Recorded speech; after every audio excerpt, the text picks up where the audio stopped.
नमस्कार, मैं डॉक्टर अमित के सरवानी, फाउंडर एंड डायरेक्टर अनुसंधान एकेडमी सिविल लाइंस इलाहाबाद। आप सब लोगों का अनुसंधान एकेडमी की यूट्यूब चैनल पर हार्दिक स्वागत व अभिनंदन करता हूं। Students and followers, UGC net first paper में एनवायरमेंट यूनिट के अंतर्गत बहुत से महत्वपूर्ण टॉपिक्स को इससे पहले की वीडियोज में मैंने अपलोड किया है। उसी प्रक्रम में, उसी सीक्वेंस में आज मैं कुछ छोटे छोटे पॉइंट्स पे चर्चा करूंगा और हमारी चर्चा का जो विषय है वो बहुत साधारण बिंदु, साधारण पॉइंट, जिस पे अक्सर एक दो प्रश्न आते रहते हैं। लैंडस्लाइड्स क्या होते हैं, ड्रॉट क्या होते हैं, फ्लड्स क्या होते हैं, तो भूस्खलन क्या है, सूखा किसे कहते हैं, बाढ़ किसे कहते हैं, हर कोई व्यक्ति इसको जानता जरूर है, लेकिन छोटी छोटी पॉइंट्स, बातें, जैसे माइन्यूट चीजें, उनकी यहाँ पर थोड़ी सी चर्चा एक सतही अध्ययन के दृष्टिकोण से ही करने के प्रयास करता हूँ। सबसे पहले बात, लैंडस्लाइड किसे कहेंगे, तो भूस्खलन वस्तुओं पर कार्रवाई करने वाली शक्तियों के कारण भूमि के टुकड़ों का संचलन जो उन्हें फिसलने का खतरा बनाता है। यह संवेदनशील क्षेत्रों जैसे पहाड़ियों, प्लेट, टेक्टोनिक क्षेत्रों आदि में आम है।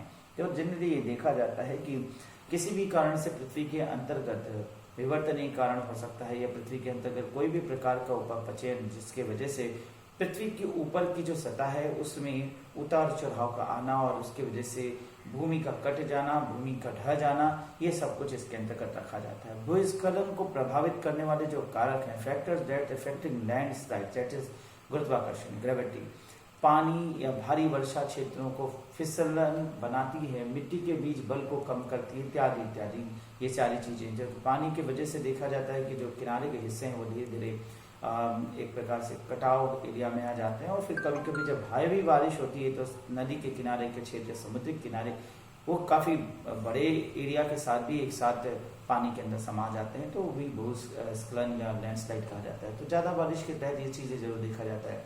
जब काफी बारिश होती है तो जो इस प्रकार से कटान के एरिया हैं या कटान के क्षेत्र हैं, जो नदियों के किनारे के क्षेत्र हैं, पहाड़ के ढलान हैं, वो पानी की ज्यादा सोख लेने की वजह से अक्सर ये देखा गया कि वो ढल जाती है, वो भूमि बैठ जाती है।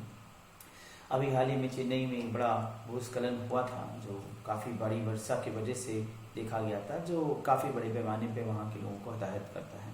इसके अलावा जो हानिकारक हो सकते हैं वो खनन की गतिविधि हो सकती है। अब लगातार अगर हम कोयले के खान से कोयले निकाल रहे हैं और ये देखा जाता है कि खान से लगातार खुदाई हो रही, तो वो क्षेत्र पृथ्वी के अंदर का एरिया है और वो धीरे धीरे एक गड्ढानुमा आकृति का निर्माण करता है।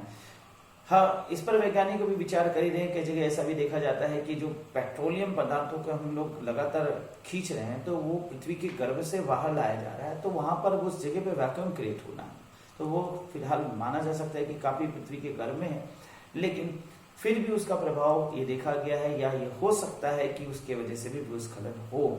भूमि के अंतर्गत हम कुछ चीजों को अगर हम बाहर निकालेंगे, और जैसे सड़क के निर्माण के लिए पहाड़ों को काटना, पहाड़ों को बांध का निर्माण करने के दृष्टिकोण से एरिया को ब्लॉक कर देना, तो पृथ्वी के अंदर से अगर कुछ चीजों को निकाला जाएगा तो वो एरिया धीरे धीरे वैक्यूम क्रिएटेड हो जाएगा और ऊपर का एरिया अंदर धंसने की संभावना होती है। इसके अलावा आर्द्र क्षेत्रों में भूस्खलन की संभावना बहुत अधिक देखी जाती है, क्योंकि वेटलैंड्स हैं। वेटलैंड्स है यानी कि काफी ह्यूमिड एरिया है, वहां पे काफी ज्यादा कहा जाए तो पानी की वजह से वो भूमि जो है वो बैठने लगती है और ऊपर जो मकान है वो कभी भी ढह सकता है। तो ये अक्सर देखा गया है, भूस्खलन के प्रमुख कारण हो सकता है। इसके उपाय क्या हो सकता है, what is the mitigation measures that we should take. सबसे पहली बात, भूवैज्ञानिक संरचना का सर्वेक्षण हो। अब जैसे जिस एरियो में भूस्खलन की समस्या है वहां पर भूवैज्ञानिक संरचना, वहां की जो भौगोलिक स्ट्रक्चर है उसको स्टडी करना चाहिए। ये भी देखना चाहिए कि जहां निर्माण कार्य हो, मकान है, रिहायशी क्षेत्र बनाए जा रहे हैं, उन रिहायशी क्षेत्रों के आसपास की भौगोलिक संरचना का अध्ययन करके ही क्रियाएं करना चाहिए, नहीं तो अत्यधिक मानव की गतिविधियों की वजह से भी वह क्षेत्र भूस्खलित हो सकता है। दूसरी बात, मिट्टी की ताकत का निर्धारण करना। मिट्टी में कितना एब्जॉर्प्शन पावर है। यदि मिट्टी जलोढ़ है और भूस्खलन का इस इलाका भूस्खलन का अधिक खतरा होने वाला है, तो इस चीज को देखकर ही तब वहां पर किसी प्रकार के निर्माण कार्य को देखा जाना चाहिए। चलिए अब दूसरे टॉपिक पर चर्चा करते हैं, ड्रॉट, जिसे हम सूखा कहते हैं। तो सूखा का एक साधारण फॉर्मूला कह सकते हैं या साधारण दृष्टिकोण हो सकता है कि एक वर्ष के दौरान 25 सेंटीमीटर या 0.25 मिलीमीटर या 1 इंच से कम वर्षा वाले क्षेत्र को हम सूखा क्षेत्र कहते हैं। जनरली वर्षा तो हर जगह होती है, कई बार ऐसा होता है कि किसी जगह ज्यादा वर्षा होती है और किसी जगह बहुत न्यून वर्षा हो जाती है। तो वर्षा के आधार पर वर्ष भर में, अब ये नहीं कि एक दिन खूब ज्यादा वर्षा हो गया, बारिश हो गई हो, वर्ष भर में एक आकलन निकालना, एक एवरेज निकालना, और उसके अनुसार देखा गया है कि 25 सेंटीमीटर लेवल से अगर पानी का वर्षा कम हुई है तो उस एरिया को एक प्रकार से सूखा ग्रस्त एरिया कहा जा सकता है। अब सूखे के प्रकार के रूप में देखा जाए तो प्रमुख रूप से 2 प्रकार के सूखे के क्षेत्र पानी घोषित किए जा सकते हैं। पहला देखा जाए तो कृषि सूखा, यदि मिट्टी में पर्याप्त नमी नहीं है जिससे वे फसलों को बनाए रखने में सक्षम है तो ऐसी घटना को कृषि सूखा के अंतर्गत रखा जा सकता है, एग्रीकल्चरल ड्रॉट। दूसरा है हाइड्रोलॉजिकल सूखा, ऐसा तब होता है जब विभिन्न जलाशयों जैसे एक्वीफर्स, झीलों में पानी की उपलब्धता नीचे गिर जाती है जिससे कि या अपने आप नहीं हो सकता है, या जिसे हाइड्रोलॉजिकल सूखे के रूप में माना जा सकता है, यानी कि धीरे धीरे पानी का जल स्तर कम हो जाना। अब जैसे दिल्ली जैसे महानगरों में देखा जा रहा है कि वहां भौम जल शून्य के पास पहुंचता है, कुछ ऐसे क्षेत्र है जहां शून्य हो चुका है। ऐसी स्थिति में ये भी सूखा के क्षेत्र में घोषित किया जा सकता है जिसे हाइड्रोलॉजिकल सूखा कहा जाता है।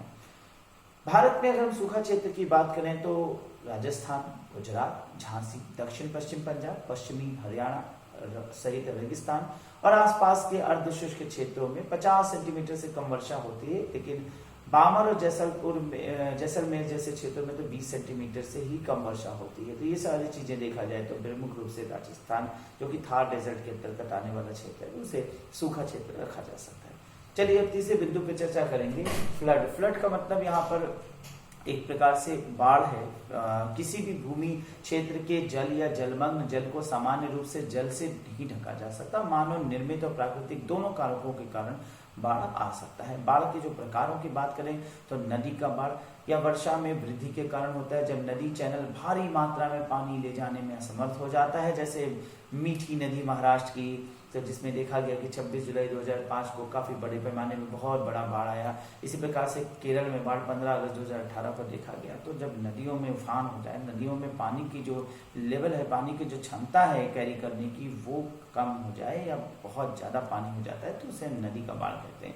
सी फ्लड भी एक बाढ़ का प्रकार है जिसे समुद्र में बाढ़ के दृष्टिकोण से समझा जा सकता है। यह तब होता है जब उच्च ज्वार समुद्री लहरों के साथ चक्रवाती गतिविधि के कारण सहा उकसाता है और कहा जाए भूमि के ऊपर समुद्र की बड़ी बड़ी लहरों से द्वारा बाढ़ का आ जाना। जैसे 1999 में उड़ीसा पेनिसुला बाढ़ था और उड़ीसा बाढ़ में, उड़ीसा फ्लड में देखा गया कि समुद्र की बड़ी बड़ी लहरों ने आकर के पूरी उड़ीसा में जो है पानी को अंदर भर दिया और एक प्रकार से बिन बारिश के ही वहां पर एक बड़ा भारी बाढ़ देखने को मिला। इसके अलावा क्लाउड बर्स्ट भी बाढ़ का एक कारण है जो सब सर्वाधिक देखा जाता है। यह घटना जिसमें कम समय में भारी मात्रा में वर्षा हो, इससे उस क्षेत्र में आपदा जैसी स्थिति आ जाती है। जनरली हम देखते हैं कि बंगाल की खाड़ी के पास बांग्लादेश में, वेस्ट बंगाल में, आसाम में और जो आपके नॉर्थ ईस्टर्न जहाँ गारो खासी पहाड़ियाँ, जयंतिया पहाड़ियाँ हैं, तो यहाँ पर जो बादल हैं वो पूरी तरीके से जाकर पहाड़ों से टकराते हैं और पहाड़ों से टकरा के सर्वाधिक वर्षा करते हैं। विश्व का सर्वाधिक रेनफॉल वाला रीजन तो मानसीराम भी इसी क्षेत्र में पाया जाता है जहाँ बहुत अधिक मात्रा में वर्षा होती है और इस वर्षा की वजह से उस एरिया में अचानक काफी पानी की मात्रा बढ़ जाने से बाढ़ देखा जाता है। एक उदाहरण के रूप में लेह में भी देखा गया 2010 में बड़ा बादल फटा और उस बादल के फटने की वजह से बड़े पैमाने पे वहां पे क्षति हुई। चौथा कारण जो माना जा सकता है वो बांध के टूटने से भी हो सकता है। नेपाल में कुशवाहा बांध का गिरना 2008 में बांध टूटने के कारण बाढ़ का एक उदाहरण माना जा सकता है। ये सब कुछ कारण थे। अब जरा बात करते हैं कि कैसे इनको और जो लेवल से लोगों के द्वारा बढ़ाए जा रहे थे। प्राकृतिक रूप से हमने समझा, लेकिन लोगों के द्वारा देखें तो वनों की कटाई, अगर वनों को कटाई ना रोका जाएगा तो बाढ़ हमेशा बड़े पैमाने पे आते रहेंगे। तो वन को जितने हो सके सुरक्षित रखा, मिट्टी को बांध के रखता है जिसकी वजह से पानी सोख लिया जाता है और पानी बाढ़ के रूप में नहीं बदलता। मानसून की भारी वर्षा, अनियमित व्यवहार भी एक कारण हो सकता है जिससे माना जा सकता है कि ज्यादा से ज्यादा बाढ़ आने का कारण हो सकता है। मानसून में भारी वर्षा और लगातार जो क्लाइमेट चेंज हो रहा है जिसकी वजह से हम देखते हैं कि बड़े पैमाने पर जो है बाढ़ आता है। गौडगिल समिति के अनुसार ESZ में अवैध निर्माण, ESZ यानी इकोनॉमिक सेंसिटिव जोन जो है, जहां पर बड़े पैमाने पर अवैध निर्माण हो रहा है, तो इकोनॉमिकली डेवलपमेंट के लिए बड़े पैमाने पे लोगों ने जमीनों का कब्जा करना शुरू कर दिया, जंगल को कब्जा करना शुरू कर दिया। तो ये जो ESZ जोन है, तो ये इकोनॉमिक सेंसिबल जोन जो है, इस जोन में बड़े पैमाने पे लोगों का अतिक्रमण करना, जिसके वजह से जो है इकोलॉजिकल सेंसिटिव जोन यानी कहा जाए तो पेड़ पौधों का छट जाना, कट जाना, ये कारण भी है जो बड़े पैमाने पे देखा जाए बाढ़ का कारण बनता है। मानवीय हस्तक्षेप के कारण जो पश्चिमी घाटों में संकेंद्रण बढ़ रहा है, बांधों का अनुचित प्रबंधन किया जा रहा है, नदियों और जलाशयों के सैनिटेशन, जिसके कारण बाढ़ की घटना और परिणाम बढ़ते जा रहे हैं। अब इनको कैसे, किस प्रकार से हम कंट्रोल कर सकते हैं, क्या मिटिगेशन प्रोसेस हैं?